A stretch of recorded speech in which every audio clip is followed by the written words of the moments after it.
Ukienda kushoto unaenda kwa ufisadi, ukienda kulia unaenda kwa ukombozi. Sawa sawa. Mimi nataka kuuliza nyinyi, mnataka kwenda kwa ufisadi au kwa ukombozi? Ufisadi au ukombozi? Ukipiga kwa Azimio, mpiga kwa ukombozi. Ukipiga kwa Kenya Kwisha, mpiga kwa ufisadi. Tumeelewana vizuri? Tumeelewana vizuri?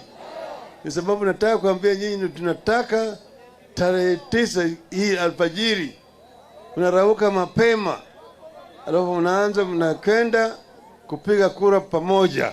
Tumeelewana vizuri?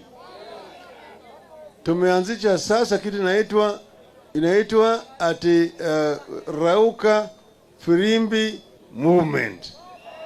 Rauka Firimbi, Rauka Firimbi. Sasa itafanya namna hii.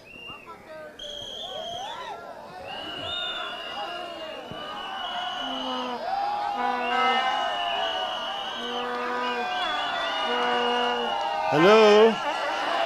Hello? Wacheni kupiga firimbi kwanza. Wacheni kupiga firimbi kwanza. Hii firimbi iko mara mbili. Iko moja ya kufukuza wezi. Kufukuza wezi. Iko pili ya kurausha watu warauke waende wapige kura. Sawa sawa? Iko tofauti. Ile ya kufukuza wezi, hapana, kwanza ile ya kurausha watu alfajiri na kuwa namna hii.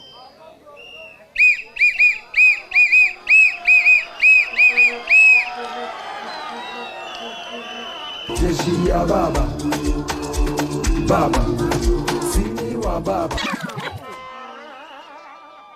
Alafu ile ya kufukuza wezi inakuwa namna hii.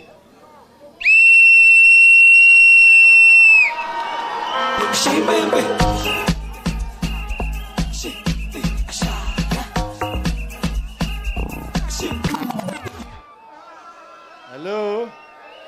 Unasikia?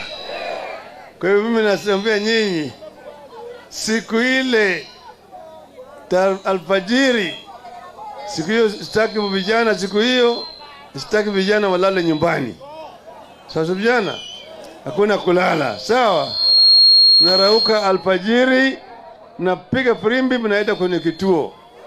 Wanafungua kama nyinyi mko pale. Wazee wakija, akina mama mnawasaidia wapige kura, warudi nyumbani. Lakini vijana mnabaki pale mpaka isabiwe, itangazwe, ushindi tupate, ndio basi tunarudi nyumbani. Sawa sawa?